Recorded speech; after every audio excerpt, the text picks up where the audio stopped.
You know, it was already in my head, but then Dr. McMahon reminded everybody that I am standing between you and lunch, so I will try to keep tightly to the schedule here. Again, my name is Melissa Ziobro, and I am the curator of the Bruce Springsteen Archives and Center for American Music at Monmouth University in West Long Branch. Today, we are going to look at teaching 250 years of American history through the very accessible prism of music. Real quick, if you've never heard of the Bruce Springsteen Archives and Center for American Music, we are Bruce Springsteen's official repository. It's true. But that Center for American Music piece is equally important to us. And so we endeavor to teach the entirety of U.S. history across various artists and genres and generations with our exhibits and our programming. We are currently in the midst of building a new 30,000 square foot museum, which will be on the campus of Monmouth and will open next year in time for America's 250th birthday. So today's program takes a look at the iconic music that helps us understand our shared history as we approach the 250th. I will give special emphasis to Thomas Edison, Paul Robeson, James Johnson, Frank Sinatra, Bon Jovi, Bruce Springsteen, of course, and others from New Jersey who have contributed so much to America's musical landscape. So we are not confining ourselves to the Revolutionary period in this particular talk. We're going to move at warp speed throughout all of American music history, and my goal is really just to get you as educators thinking about how you might teach any era of American history that you are focused on through, again, this very accessible prism of music. Because my colleague, Dr. Veit, noted earlier, some people, some of your students, they don't like history, or they think history is boring.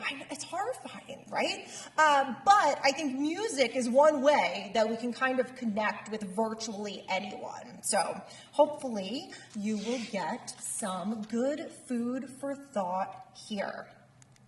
This talk is based on our current traveling exhibit. I just noted we don't have a museum yet. And so we've been doing traveling exhibitions that we stage at other institutions across the state and across the country. Our current big traveling exhibit designed specifically for the 250th is Music America, Iconic Objects from America's Music History. This exhibit takes roughly 150 artifacts from our collection and from institutions across the country like the Rock and Roll Hall of Fame, the Grammy Museum, the New Orleans Jazz Museum, estates of different artists, and it pulls these 150 artifacts together to tell the story of American history through music. So the oldest artifact in this traveling exhibit is a hymnal from Boston, which was there in the 1700s during the Revolutionary War period, and we go all the way through to artifacts from Lady Gaga and Taylor Swift. We've got Ray Charles sunglasses. We've got Coco Taylor's dress, a dress that Nancy Sinatra wore while entertaining the troops in Vietnam. And we find, again, that using music as a hook gets virtually anyone interested in exploring more about the past, and then broader themes about race, gender, class across time. The exhibit opened at the LBJ Presidential Library and Museum in Austin, Texas in February of 24. Then we moved it to the Grammy Museum in Cleveland, Mississippi, and I'm just recently back from installing it at the George H.W. Bush Presidential Library in College Station, Texas. Look at just a couple photos real quick from the exhibit. You can see some wax cylinder recordings here, and momentarily we'll talk about Edison and the first recorded sound. A lot of costumes in the exhibit to illustrate the interaction between music and broader culture. So here, of course, is a flapper dress from the 1920s. This is Billie Holiday's first stole. We also have her passport on display. Madonna's Like a Virgin wedding dress is a real fan favorite in the exhibit. This is the outfit that Bruce Springsteen wears on the cover of Born in the USA from 1984. Willie Nelson's guitar and boots here. That's Tupac's jacket next to Kurt Cobain's lab coat. We've really got something for everybody in this exhibit. And that's the point, right? Because as divided as we might be, there's music that speaks to people and transcends different political ideologies, socioeconomic class, etc. So when we start our exploration of American music history, we've got to go all the way back to the beginning. And when the European colonists first arrive in what they're calling the New World, of course there were people living here very happily, thank you very much, but when they arrive, they bring with them instruments from home, along with traditional religious hymns, centuries-old folk songs, and for some in the upper classes, an appreciation of classical music and even opera. But religious music would have been most predominant in the British North American colonies. One of the most popular music books is a book of Psalms that's brought to Plymouth colony from England in the 1600s. One of the earliest artifacts in Music America, as I noted, is a hymnal from Boston in the 1700s. Musically, what the British North American colonists find here on the shores when they arrive are the songs and chants of the indigenous Americans. Europeans of the period never really appreciated the complex Native American musical traditions and rituals. Colonists also looked askance at the music of enslaved Africans who, from 1619 forward, brought to the New World little but their musical heritage, right? They could transport their musical heritage in their minds and their hearts, and that music was deemed intensely rhythmic, seemingly all-encompassing, and almost threatening to many of the relatively closed-minded colonists of the period.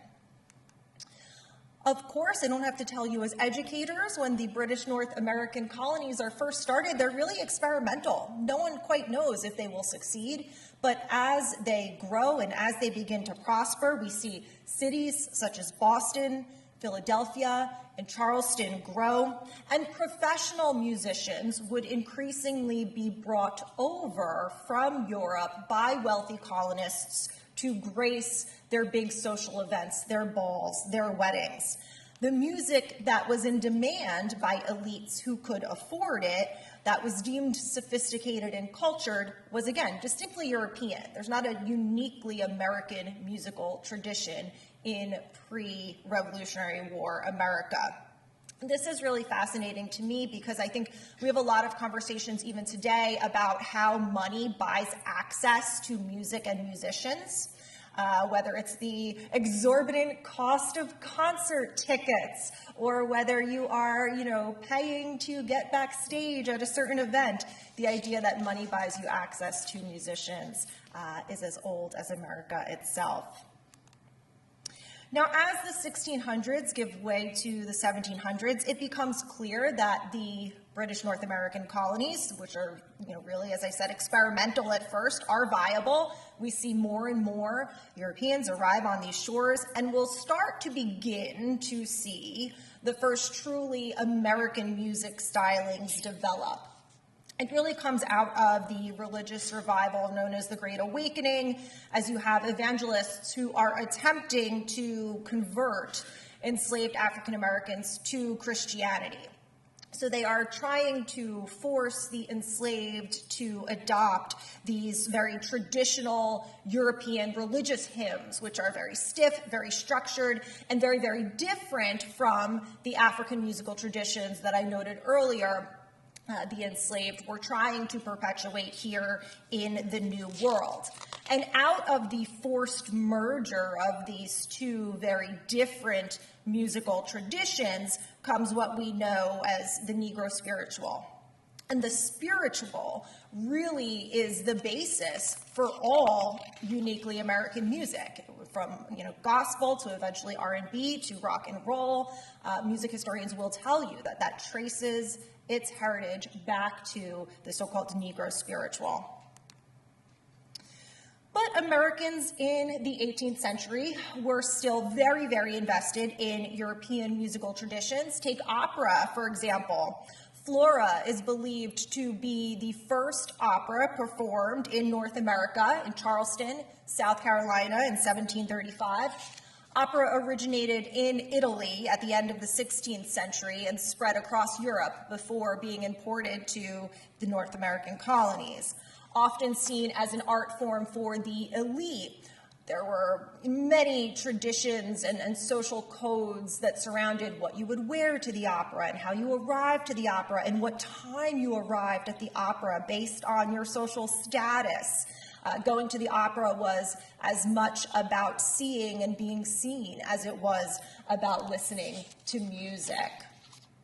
Now, as we come into the Revolutionary era, another American music form develops, that of protest music. If you asked my students about protest music in American history, they would almost surely point you to the Vietnam War era, right? But the idea of using music to protest dates, here in the States to the Revolutionary period.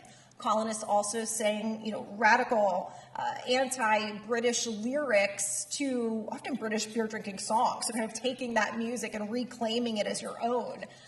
Yankee Doodle, of course, is probably the most famous example of this, and one that your students would be familiar with. So against all odds and with no shortage of help from the French, the colonists do win their independence and increasingly find their own way of doing things. Just as we have to then, develop our own working constitution and our own forms of government, we will increasingly find our own way of doing things as far as music is concerned as well. As we come into the 1800s, secular versus sacred music increases in popularity in the newly formed United States. One of the most popular forms of music, unfortunately, in the emerging new country that is the United States, are the blatantly racist minstrel shows that take off really from, the 1820s, 30s forward. These minstrel shows really rudely mocked plantation culture and African-American life therein. So we look at them today as, enormously offensive, but when we look at music as a primary source, it is very much a window into what race relations were like at the time. It teaches us a lot about the time in which the music was created. In fact, America's first widely known popular songwriter, Stephen Foster, who you see here, wrote for minstrel shows before he got into more genteel parlor music, songs that you would recognize like Oh Susanna and Beautiful Dreamer.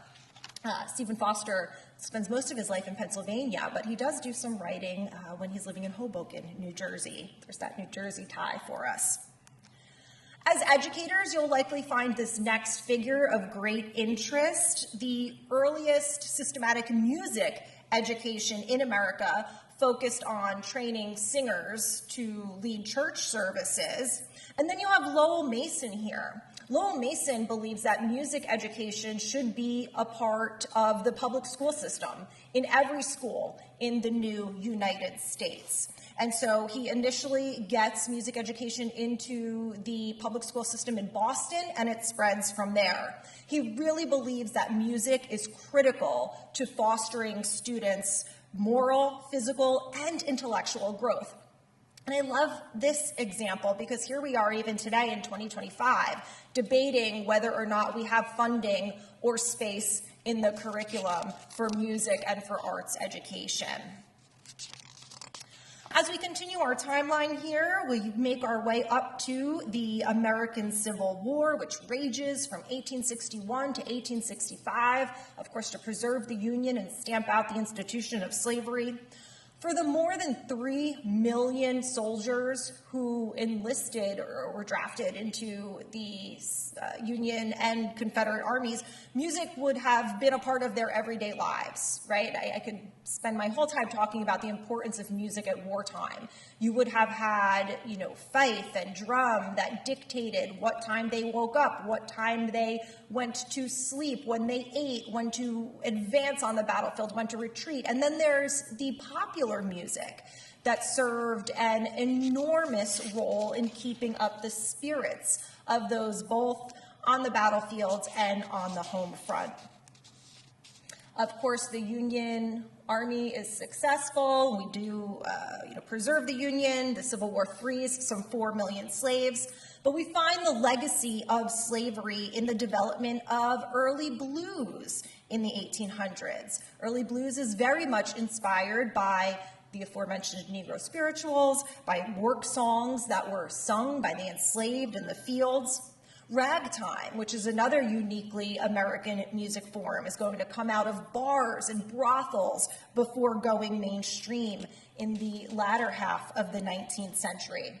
Scott Joplin, who you see here, is called the King of Ragtime, and one of his most popular tunes is Maple Leaf Rag. Even as these new musical traditions are developing in the second half of the 19th century, there's still a place for classical music. Only post-Civil War, you have classical musicians and classical composers being trained here in the United States for the first time versus being sent abroad for that education, for that training. In 1885, we see the founding of the National Conservatory of Music in America, in New York City, begin to fulfill that role of training our own homegrown classical musicians. Just as there are an increasing number of different genres of music for Americans to enjoy in the latter half of the 19th century, so too does the way that Americans interact with or listen to music begin to change. Of course, here we've got Thomas Edison. Edison, with his lab right here in New Jersey, developed the means to record and play back sound in 1887, making music more accessible to folks anytime, anywhere. Here's another photo of Edison and his standard phonograph. I always find these discussions of technology and music so interesting because today, right, we're talking about the impact that things like AI will have on music. And the introduction of new technologies has always kind of caused consternation for musicians, going back to 1877 with the advent of the first recorded sound. And then musicians were nervous about jukeboxes, and then they were nervous about streaming services, and now they're nervous about AI, right? So it's always interesting if you've got some students in your history classes who are very interested in, say, STEM subjects, right? Well, there's a way to talk about technology and music that appeals to them. One of America's most original and important early music forms, jazz, is going to take shape in New Orleans in the early 1900s. And it is developing out of, again, that heritage of the Negro spirituals to the work songs of the enslaved, to the blues and the ragtime, and now the jazz. Here you can see a photo of Buddy Bolden, who is generally considered one of the first great jazz players, but is essentially lost to history. A bit more influential and well-known early jazz musician would be W.C. Handy, who you see here. He's famous for his song Memphis Blues.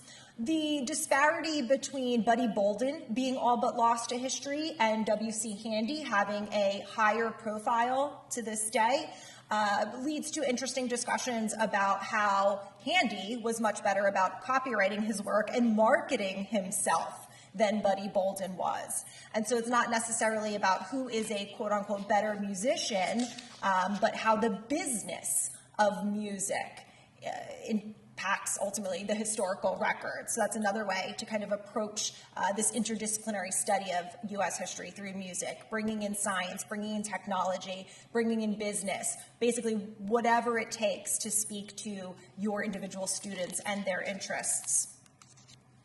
As we march now into the 20th century, Edison's technology continues to progress as he perfects his device, moving from wax cylinders into flat discs, or records as we now call them. The idea of listening to recorded music in your home, as this family is doing here, becomes more and more standard. We're also going to see, as we come into the early 20th century, the music publishing business really booming. If we look at post-Civil War America, this period between the end of the American Civil War and the outbreak of World War I, America is undergoing an enormous industrial revolution, changing the way things are created. Think of the factory systems, the assembly lines, and that industrialization is applied to the creation of music in many ways. You're seeing Tin Pan Alley here, where publishers would hire scores of writers, composers, musicians just to go in there, like they're going to the assembly line every day, and crank out as much music as they can. When the Great War breaks out in Europe in 1914, popular American songwriters initially are creating music that supports neutrality, right? Because when the Great War breaks out in 1914, that's America's position. You can look at the music that is being produced in America from 1914 to 1917, see that neutrality, and see it change into support of the war effort almost immediately after the U.S. gets into the war in the spring of 1917. That's an interesting exercise for your students who are looking at an analysis of what music teaches us about what's going on in America at any given time. This is actually the Fort Monmouth, New Jersey band practicing Over There, which would have been one of the most popular songs of the period. As we come into the 1920s, of course, it's the jazz age, a whole era of American music, American history dedicated to, named after the style of music that predominated. New Jersey's James Johnson, who you see here, is a key figure in 1920s jazz and an enormous influence. You might not have heard of James Johnson, but he's an enormous influence on other names you may have heard of, like Count Basie, also from New Jersey, Duke Ellington, Thelonious Monk, Fats Waller. The 1920s, though, is not all about jazz. In Bristol, Tennessee, Jimmie Rodgers emerges and will be called the father of country music. In 1927, we also see Oscar Hammerstein and Jerome Kern premiere Showboat on Broadway, right? So America is geographically huge, it's diverse, and our music stylings have always reflected that. Speaking of Showboat, New Jersey's Paul Robeson was a huge hit in its 1929 London premiere. This, of course, Paul's a great figure to work into your history lectures. What a Renaissance man, right? I mean, he is a concert artist, a stage and film actor, a football player, a recording star. Paul Robeson, in and of himself, is so emblematic of the American dream and how music can help individuals pursue all of their various goals, again, in a very interdisciplinary manner. As we come into the 1930s, the Great Depression dramatically impacts virtually every aspect of American life, to include the recording industry. There is a huge winding down in the amount of music being produced, right, for financial reasons, and the music that is being produced really begins to, kind of pick holes at this idea of the American dream. Oklahoma folk singer Woody Guthrie writes about these hard times with perhaps more clarity than any other artist of the era. As we come into the World War II period, my favorite story of this era is that of the V-discs.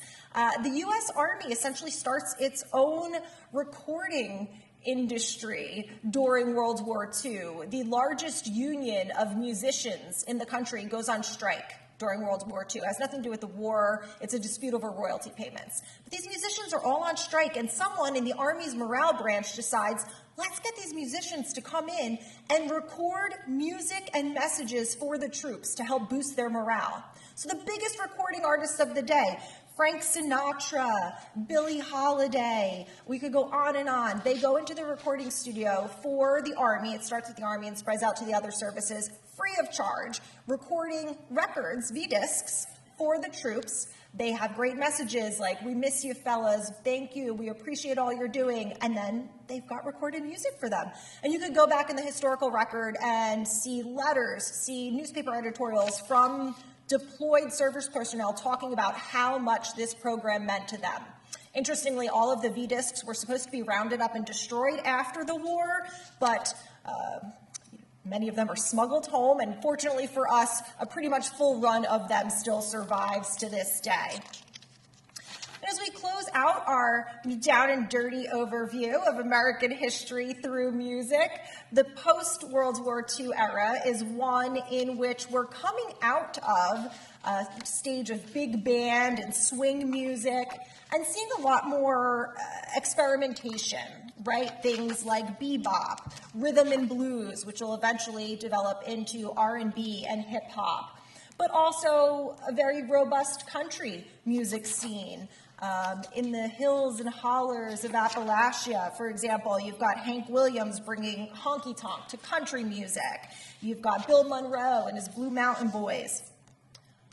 The technology continues to evolve too. We've gone from the first wax cylinders to the flat discs, which were more durable and easier to store and held more music, to the advent of the transistor radio. With all of the, quote, famous people stuff that we have in our Traveling Music America exhibit, a transistor radio is one thing that draws the most attention, which always interests me, but it's because people flock to it and go, I remember my first transistor radio. And this is a great example of music and technology, but the ability of youngsters to have this and not be tied to the enormous cabinet Victrola in their family's living room, to have this transistor radio and be able to listen to their own music, leads to the development of an entire youth culture. Of course, the rise of rock and roll is the big story of the 1950s. This handsome gentleman, Elvis Presley, has a lot to do with it. But of course, if discussing Elvis, we've got to consider how he pulled from African-American music genres. Of course, we also have to mention New Jersey's Frank Sinatra, who is one of the world's best-selling musical artists. And he's an interesting case study in an artist who is able to grow with his audience. So from being a teen heartthrob, of the Bobby Soxers, to growing and shifting with his audience over the years. And we'll end here with, where'd he go? This guy, right? As a matter of time, of course, we should end with Bruce, with rock's creative explosion in the 1970s.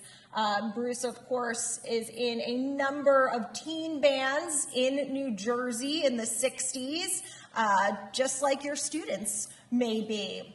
And against all odds, he is able to make it big and enjoy a recording career that spans 50 plus years. He's literally on tour as we stand here today. Our executive director is with him right now.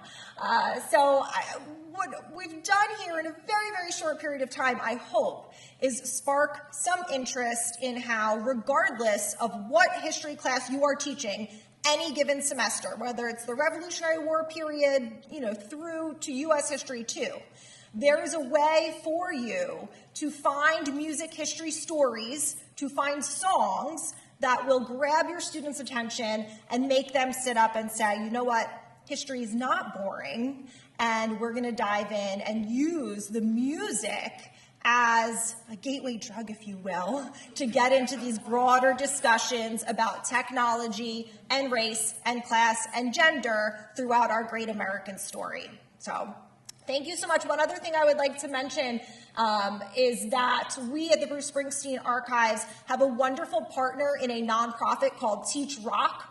Teach Rock is a nonprofit founded by Bruce Springsteen's longtime bandmate and collaborator, Stephen Van Zandt. So what Teach Rock has for you is free downloadable lesson plans on everything I just talked about. So if anybody wants more info, we can certainly chat about that at lunch. Thank you so much, Polly. Thank you, everybody.